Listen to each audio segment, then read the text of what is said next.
Baik, good morning everyone. Good morning students. Hi, how are you? I hope this finds you well during this hard time.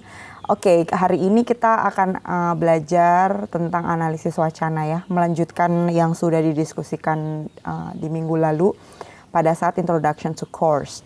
Baik, nah sebelum kita masuk ke pengertian analisis wacana itu sendiri atau discourse analysis itu apa, begitu kita akan mengulas sedikit sejarah tentang analisis wacana, begitu. How come discourse analysis up to now, kayak gitu. Jadi bagaimana sampai sekarang discourse analysis itu kemudian ada.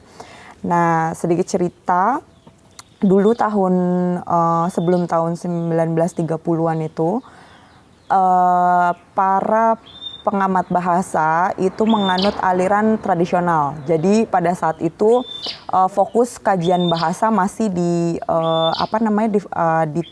dikaji hanya pada level tataran semantik. Jadi dia hanya melihat dari bentuk kata, makna, terus filosofis di balik kata bahasa.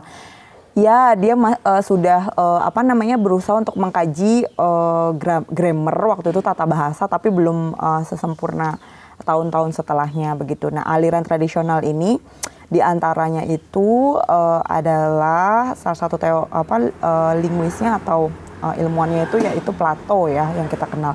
Nah, terus masuk di tahun 1930-an, terus kita mulai masuk ke linguistik modern. Nah, di situ linguis yang terkenal itu Ferdinand de Saussure atau dikenal dengan Bapak Linguistik Modern. Nah, beliau yang kemudian mengusung aliran strukturalisme.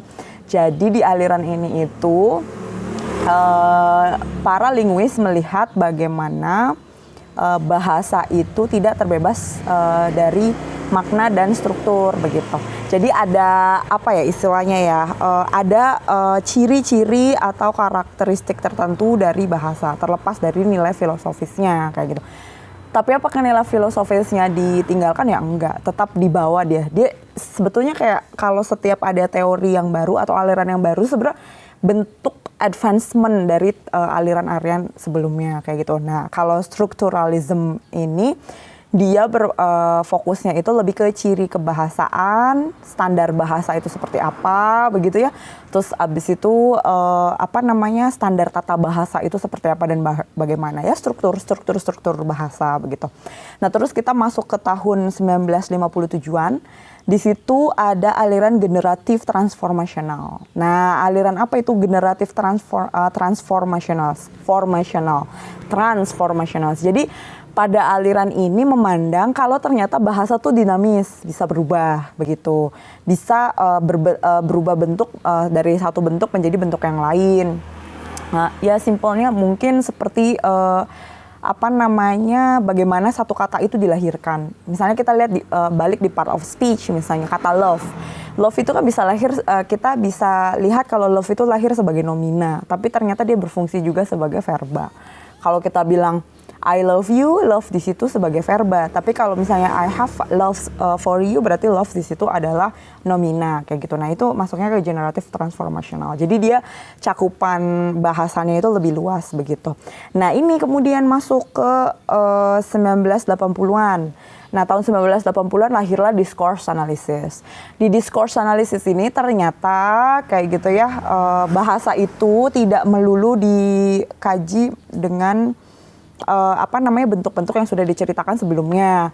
Misalnya hanya di ranah makna atau ranah semantisnya aja atau ranah strukturalismenya aja. Ternyata semua ini bisa digabung kayak gitu menjadi satu kesatuan untuk mengkaji linguistik seperti discourse analysis ini. Nah, maka dari itu apa sih perbedaan analisis struktural dan analisis wacana? What is the difference between structural analysis and discourse analysis? Kalau analisis struktur itu fokusnya di ranah semantis ya, sintaksis, Di ranah sintaksis bukan semantis. Semantis itu di ranah makna. Kalau struktural itu di ranah sintaksis, sintaks kayak gitu, di struktur. Bagaimana kalimat itu idealnya, standarnya seperti apa kayak gitu. Karena kan kita dalam membuat kalimat ada rules-rules yang harus dipatuhi begitu kan ya. Sementara kalau analisis wacana atau discourse analisis itu kita meneliti struktur dan menunjukkan apa yang berusaha ditunjukkan oleh teks itu gitu. Jadi sebetulnya tools yang digunakan untuk meneliti analisis wacana ya sintaks juga, struktural juga gitu. Tapi kita berusaha untuk melihat apa yang ditemukan oleh penulis atau pembicara, begitu kemudian dia diwujudkan dalam bentuk struktur bahasa. Kayak gitu. Jadi harus teman-teman pahami kalau bahasa itu memang kaitannya ada deep structure sama surface structure. Deep structure. Kalau deep structure itu yang ada di dalam brain, mind, kayak gitu, yang ada di dalam otak kita, benak kita, itu masih deep structure. Kaitannya apa? Misalnya saya melihat buku misalnya. Ini kan konsep buku kan. Kita recognize ini buku. Oh, bukunya tulisannya ini, warnanya orange itu. Tentang apa sih? Linguistic Students Handbooks. Nah, ini adalah pengalaman yang diterima oleh benak kita. Kemudian kita menamai buku ini apa? Misalnya kita menamai buku ini buku ajar linguistik misalnya. Itu kan surface structure-nya. Kayak gitu. Jadi pengalaman yang kita lihat, ciri-ciri buku ini dipindai ke brain, ke mind kita. Kemudian deep structure ini diolah. Terus muncullah surface structure. Buku pegangan mahasiswa untuk jurusan linguistik misalnya kayak gitu. Ditulisnya sebagai itu. Jadi tulisan itu adalah surface structure dan deep structure itu adalah konsepnya. Itu ya yang harus dipahami. Nah, jadi kita bisa lihat di sini analisis struktural itu adanya di ranah surface structure. Kalau analisis wacana itu mengkaji dua-duanya. Bagaimana deep structure itu ditunjukkan dalam bentuk surface structure. Ya, kalau ada yang tidak dipahami nanti silakan bertanya di forum yang ada di kuliah online, oke? Nanti saya akan memberi respons. Terus bagaimana struktur digunakan dalam menganalisis wacana? Struktur itu banyak toolsnya. Teman-teman mungkin di semester ini juga belajar sintaks ya. Jadi di sintaks itu kan toolsnya ada banyak. Misalnya bentuk kalimat. Ya, ada bentuk kalimat aktif pasif. Nah, rulesnya itu kan berbeda. Kalau kalimat aktif ini, kalimat pasif ini. Seperti yang teman-teman tahu, kalau kalimat aktif dan kalimat pasif itu memiliki fungsi yang berbeda. Kalau kalimat pasif itu fungsinya untuk apa? Fungsinya diantaranya adalah untuk menghilangkan siapa pelaku di dalam kalimat itu. Misalnya gini, my cake was eaten misalnya. I found my cake was eaten. Itu kan saya menemukan bahwa saya menemukan kue saya sudah dimakan. Tahu nggak dia yang makan siapa? Bisa jadi tahu, bisa jadi enggak kayak gitu. Jadi bisa jadi si aktornya tuh disembunyikan. Atau kalau enggak aktornya tuh umum, semua orang udah tahu. Misalnya I was born in 1991 misalnya kayak gitu ya, in Cirebon. Kan itu nggak by mother, karena kan kita semua tahu manusia dilahirkannya dari ibu gitu. Nah, itu usaha-usaha yang seperti itu tuh yang bisa ditunjukkan dari struktur. Dalam hal ini itu bentuk kalimat. Nah, ada lagi yang menarik, kalimat pasif juga bisa menunjukkan misalnya kita nggak tahu aktornya sama sekali. Misalnya kamu pergi ke pasar, terus kamu kecopetan gitu, terus kamu bilang, oh my god, my wallet was stolen.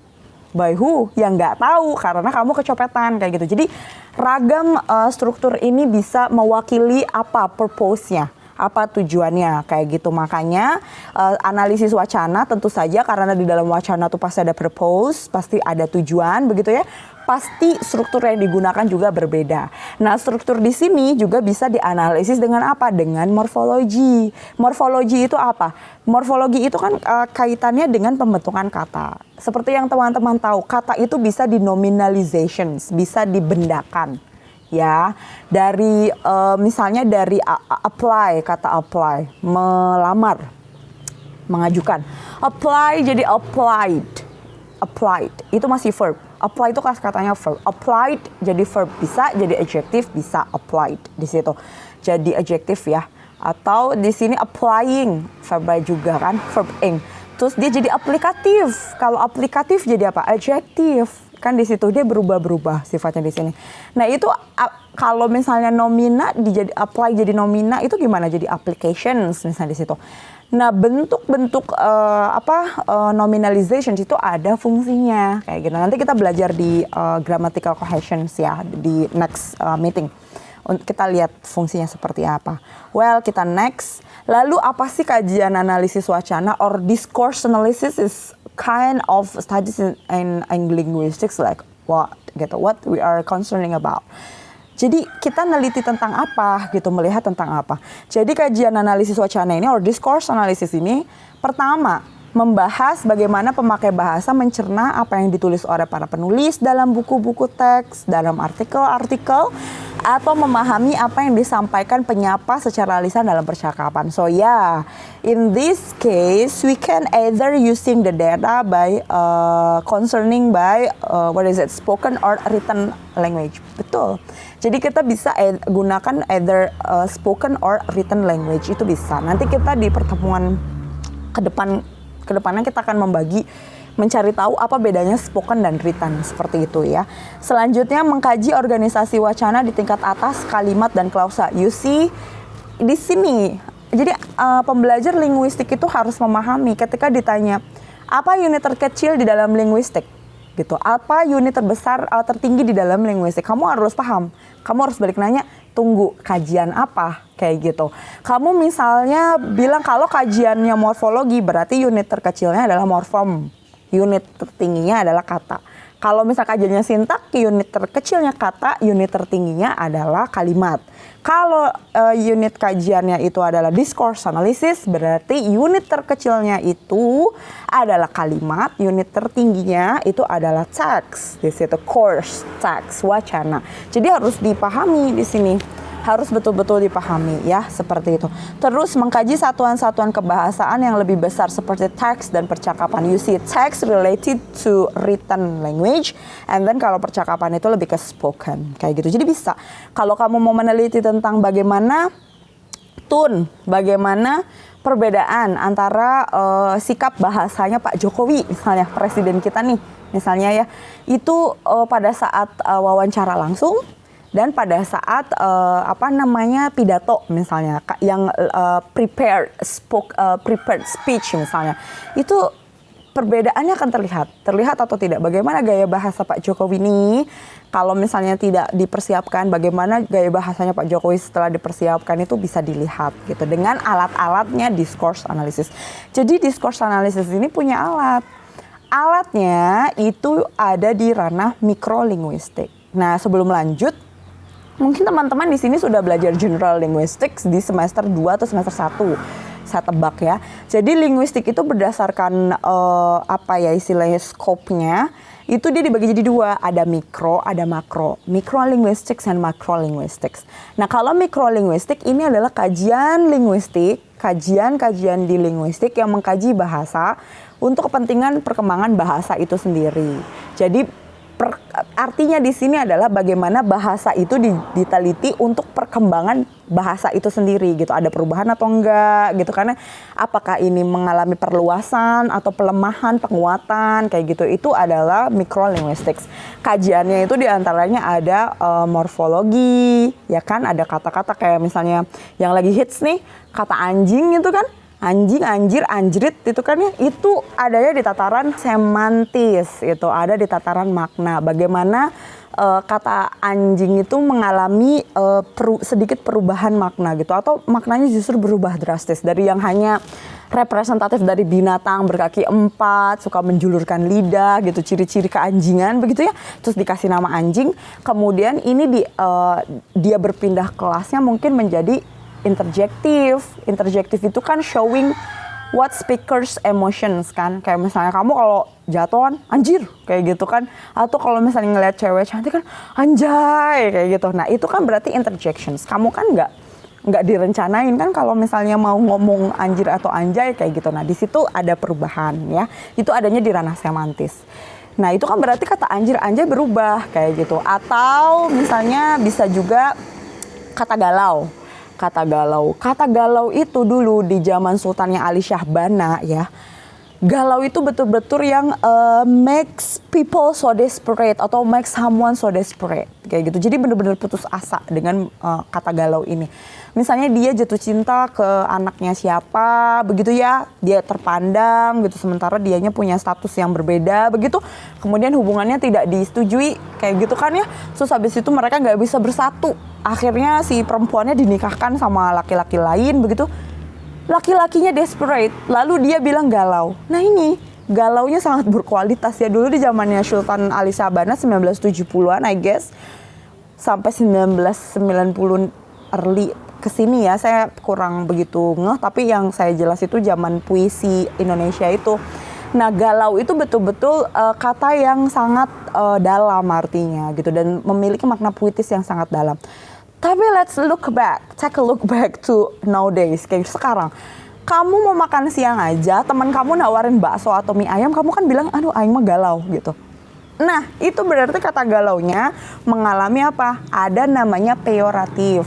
Peyoratif itu lawannya amelioratif. Kalau peyoratif itu berarti dia maknanya melemah. Yang tadinya sakral begitu ya, terus akhirnya dia jadi melemah. Peyoratif. Nah, kalau amelioratif itu kebalikannya menguat.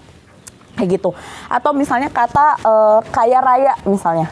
Kaya raya. Kan kalau misalnya orang mah dulu mah kan kaya raya tuh, aduh saya tidak bisa dengan dia karena dia gadis yang terlahir di keluarga yang kaya raya. Misalnya benar-benar kaya banget ya, kaya. Kalau zaman sekarang kaya raya itu refers to apa? Kamu punya uang lebih naktir teman kamu aja, teman kamu dibilang kaya raya, kan kayak gitu. Nah itu dia mengalami pelemahan makna juga. Nah itu ada di tataran semantik ya. Jadi kalau semantik itu makna, morfologi itu pembentukan kata, sintaks itu adalah struktur kalimat, begitu kan ya. Pragmatik itu adalah untuk meneliti tentang ujaran, kayak gitu. Nah, ini semiotik masuk juga sih. Semiotik ada di tataran mikrolinguistik. Nah, ini semua adalah kajian-kajian di mikrolinguistik. Nah, sekarang kita di kajian makrolinguistik. Apa itu makrolinguistik? Kalau makrolinguistik dia itu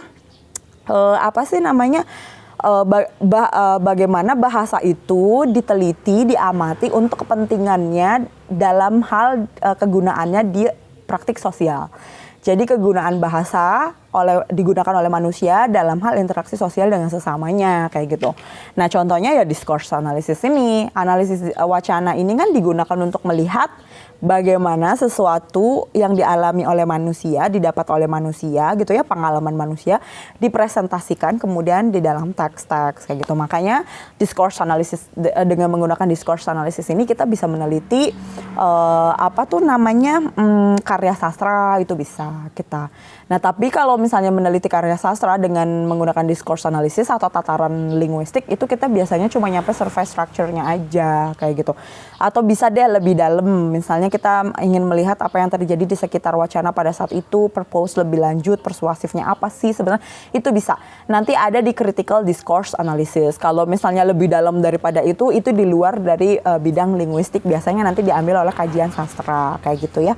Nah terus selanjutnya kajian analisis wacana, discourse analysis juga mengkaji pemakaian bahasa dalam konteks sosial, termasuk interaksi di antara penutur-penutur bahasa.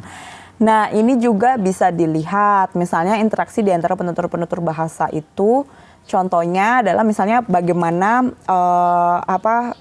level kesantunan di satu bahasa. Misalnya kamu manggil saya Miss Susi. Kenapa kamu manggil saya Miss Susi? Alasan penggunaan addresser Miss di situ itu kan menunjukkan bahwa saya memiliki power yang lebih tinggi daripada teman-teman. Kayak gitu, itu salah satu contohnya dari itu. Nah itu Miss itu adalah alat untuk melihat salah satu alat untuk melihat kekuasaan di dalam teks kayak gitu. Nah terus ada lagi istilah wacana mengacu pada rekaman kebahasan yang utuh tentang peristiwa komunikasi. Nah ini dia yang unik. Karena itu wacana sangat berdekatan dengan piranti-piranti dalam bidang yang terkait di sosiolinguistik ya. Sosiolinguistik itu sosiologi dan linguistik ya. Jadi kita melihat bagaimana penggunaan bahasa dalam hal sosial gitu, interaksi sosial manusia kayak gitu. Yang tadi saya bilang di sosiolinguistik itu kita bisa melihat identitas pengguna bahasa itu sama atau enggak gitu. Kita bisa lihat range solidaritas komunitasnya, apakah mereka dekat atau enggak, atau mereka berjarak. Kalau misalnya seperti hubungan saya dengan mahasiswa saya ini kan berjarak, tapi hubungan saya dengan suami saya ini kan intimate gitu. Nah ini hubungan ini bisa ditunjukkan dalam bahasa kayak gitu, dan hubungan-hubungan lain juga bisa ditunjukkan dalam bahasa. Misalnya gini, ini unik nih biar kalian tahu. Misalnya kamu pernah nggak kamu pakai bahasa yang kamu hanya dimengerti oleh kamu dan teman-teman kamu aja. Nah itu kan sebenarnya namanya slang language ya. Itu bahasa slang sebetulnya, karena bahasa yang hanya dimengerti oleh satu komunitas aja gitu. Nah itu dikaji di dalam sosiolinguistik yang bisa juga kamu lihat di discourse analysis kayak gitu.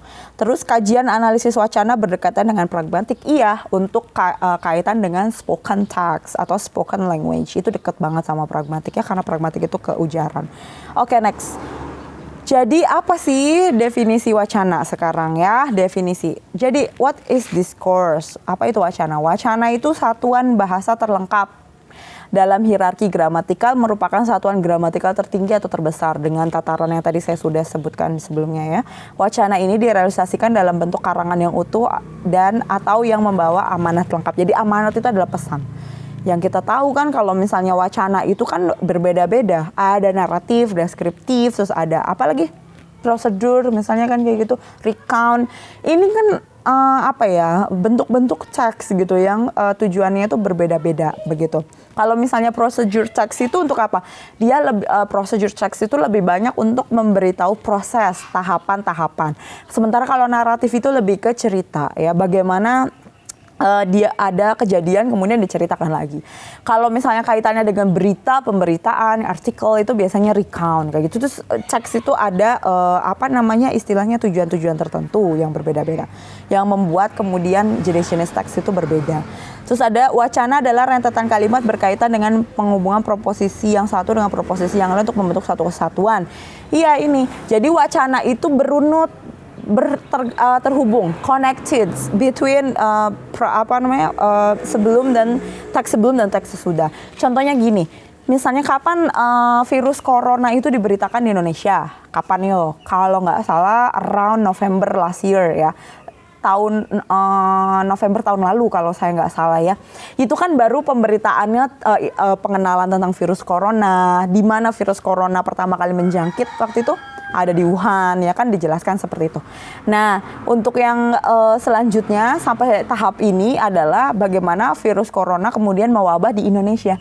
Nah itu dari teks wacana pertama yang membahas tentang corona itu apa, dan dia pertama kali terjangkit di Wuhan sampai sekarang merajalela di Indonesia nih, itu semua membentuk sebuah wacana yang sangat besar, wacana tentang virus corona yang kemudian bisa kita akses begitu, bisa kita track jejaknya kayak gitu. Jadi itu wacana-wacana tersebut membentuk satu kesatuan.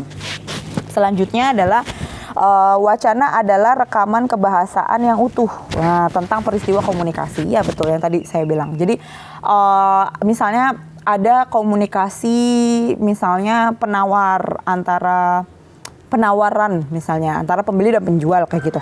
Itu kan nanti rekaman kebahasaannya ada di situ. Apakah kemudian cara-caranya penjual mempertahankan harga berhasil atau cara-cara pembeli menawar itu berhasil kayak gitu. Itu salah satunya adalah seperti itu gitu. Contoh peristiwa komunikasi. Itu bisa dikaji dalam linguistik ya, bisa pakai discourse, bisa pakai pragmatik. Nah, di sini kita bisa lihat linguistic level parameter wacana. Jadi di sini linguistic level kita mulai dari yang paling kecil ada fonologi. Lah, fonologi juga tadi ya masuk ke tataran mikrolinguistik, saya lupa menyebutkan. Jadi adanya di tataran bunyi. Sebenarnya bahasa itu adalah apa? Bunyi-bunyi yang bermakna. Itu adalah bahasa. Bunyi-bunyi yang memiliki makna, itu adalah bahasa. Nah, terus ada fonologi, ada morfologi, sintaksis, ada wacana. Nah, di sini parameter wacana dibagi jadi dua, ada structure, ada struktur, ada semantik. Kalau struktur berkenaan dengan gramatikal, bentuk semantis, bentuk sintaktisnya. Nah, bagaimana kalimatnya? Apakah padu gitu, kalimatnya standar gitu, bisa dimengerti gitu kan, bagus atau enggak, baku atau enggak gitu, kita bisa lihat di situ. Dan kebahasaannya itu apa, pemilihan misalnya pemilihan diksi kayak gitu, apakah tepat atau tidak, itu bisa dilihat dari struktur. Misalnya, apakah tepat menggunakan nominalisasi ataukah tepat menggunakan kata pasif gitu, kalimat pasif di situ itu bisa dilihat. Nah, kemudian parameter selanjutnya ada parameter semantis. Kalau parameter semantis itu berkaitan dengan apa? Amanat, tujuan, proposisi, pesan. Apa sih yang terkandung di dalam teks itu gitu loh? Yang mau disampaikan itu apa? Nah, kalau semantik ini di sini lebih ke gimana ya? Lebih ke apa ya? Kohesinya itu lebih ke apa yang ditunjukkan oleh wacana-wacana ini nyambung atau enggak gitu loh. Nah, kalau misalnya si teks itu well change gitu ya, dia terhubung dengan baik, maka kita tuh biasanya nyebutnya gini. Berarti itu tuh apa ya istilahnya ya? Berarti teksnya itu kualitasnya bagus gitu. Kalau misalnya teksnya jelek itu kan biasanya kita ngelihat teks tuh kayak apaan sih nih gitu, tulisannya nggak capruk kayak gitu. Nah, kalau nggak capruk berarti itu nggak well change, pemilihan kata-katanya atau nanti struktur kalimatnya itu nggak jelas gitu, ngecapruk lah istilahnya ya, kayak gitu. Jadi kita bisa melihat parameter wacana di situ. Terus selanjutnya itu ada keutuhan atau kelengkapan wacana. Jadi seperti yang tadi saya bilang sebelumnya, jadi dibagi jadi ada gramatikal, ada semantis. Kalau gramatikal itu melihat apa? Kelengkapan struktur. Apakah bahasanya baik gitu. Dalam artian di sini apakah kepatuhan terhadap pola kalimat dipatuhi kayak gitu. Semakin dia mematuhi pola kalimat, apakah gitu satu teks itu menjadi lebih komunikatif, bergantung. Kalau teman-teman di sini pernah punya pengalaman membaca jurnal mungkin akan enek ya, karena kalau baca jurnal itu meskipun mereka menggunakan bahasa yang sangat baik gitu ya, yang baku, tapi tuh rasanya nggak komunikatif. Teman-teman itu seringkali merasa kesulitan untuk memahami gitu. Jadi ternyata nggak juga. Kalau misalnya kelengkapan struktur dipatuhi, apakah itu lebih komunikatif atau lebih baik? Ya nggak juga. Jadi penilaian bagus enggaknya teks itu bisa dilihat dari penerimaan si pembacanya gitu. Nah, kamu kalau ngambil kajian critical discourse analysis sampai bisa meneliti tahap itu, tahap makro itu. Tahap makro itu berarti tahap penerimaannya. Kalau kita sih di sini mikro aja. Jadi kalau di penelitian discourse itu ada mikro, ada mikro, ada medio, ada di tengah-tengah tuh apa ya? Saya lupa, medium gitu ya. Di tengahnya lagi ada makro. Nah, di sini tatarannya di mana? Kalau mikro itu berarti tatarannya di linguistik. Kalau misalnya makro itu biasanya dia diambilnya sama teman-teman di ilmu komunikasi. Kayak gitu, bedanya di situ. Nah, kita bisa lihat di sini kalau misalnya kita melihat kelengkapan struktur tuh dari gramatikal, kita bisa lihat dari kalimatnya, klausanya, katanya gimana, morfemnya gimana, fonemnya gimana gitu. Itu adalah fokus penelitian kita. Misalnya kita mau lihat grammatical cohesions nih misalnya atau kayak gimana. Terus habis itu semantis. Nah, kalau misalnya di ranah pemaknaan, kebutuhan makna, bagaimana makna, kita bisa lihat dari sensikal dan kontekstual. Kalau sensikal itu adalah terungkap dalam makna leksikal. Gimana? Terungkap dalam makna leksikal itu maksudnya gimana? Makna leksikal itu adalah makna yang tertulis di dalam kamus, makna yang makna yang mengikuti satu kata ketika dia dilahirkan, istilahnya kayak gitu. So, arti lainnya adalah literally meaning, jadi makna kamus ya. Kalau makna kontekstual itu adalah makna yang bagaimana makna yang kemudian mengalami perubahan ya karena melihat konteksnya, karena melihat situasinya. Misalnya kita ambil kita ambil kata kompor misalnya. Nah, kompor misalnya ada kalimat ibu saya membeli kompor misalnya kayak gitu. Kompor di situ memiliki makna literal. Nah, makna kamusnya apa? Kompor, ya udah kompor, benda yang bisa menghasilkan api gitu ya jika kita isi dengan misalnya gas atau kita isi dengan minyak tanah gitu yang bisa digunakan untuk masak atau keperluan sehari-hari kayak gitu kan. Cara garis besar gitu kompor. Atau kamu bisa lihat makna kompor di KBBI itu apa kayak gitu. Nah, beda ini makna sensikal ya, makna literal, makna leksikal. Nah, kalau misalnya makna kontekstual kayak gimana? Makna kontekstualnya misalnya kayak gini. Ih, kamu mah temenan sama dia mah orangnya kompor. Nah, kira-kira itu apakah sama maknanya? Beda. Kalau makna yang kedua, kalau dia mah orangnya kompor, ini namanya makna kontekstual karena maknanya itu berubah.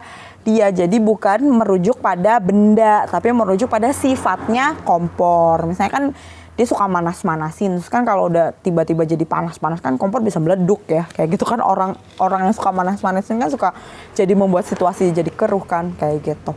Nah, maka ini semua dari gramatikal dan semantis ini, kolaborasi keduanya kemudian menghasilkan hierarki tertinggi dalam bahasa, yaitu wacana. Kayak gitu ya. Terus selanjutnya di sini kita lihat ada syarat sebuah wacana. Syarat sebuah wacana, kata Brugrande sama Dessler tahun 1986. Pertama, wacana itu harus memiliki keterpaduan atau kohesi. Yang tadi saya bilang, keterkaitan bentuk. Jadi wacana nggak boleh ngecapruk. Kalau misalnya wacana ngecapruk berarti kualitas wacananya jelek kayak gitu. Nah, terus yang kedua, keruntutan, koherensi, keruntutan, keterkaitan makna. Nah, ini keterkaitan, kalau keterkaitan makna istilahnya nyambung atau enggak kayak gitu. Nah, kayak gitu. Jadi misalnya, oh iya ini mah teksnya nggak nyambung anjir, kayak gitu misalnya, kayak gitu kan ya, suka kayak gitu. Nah, berarti tuh dia nggak nyambung tuh, berarti keruntutan maknanya nggak jelas kayak gitu dari ranah semantisnya.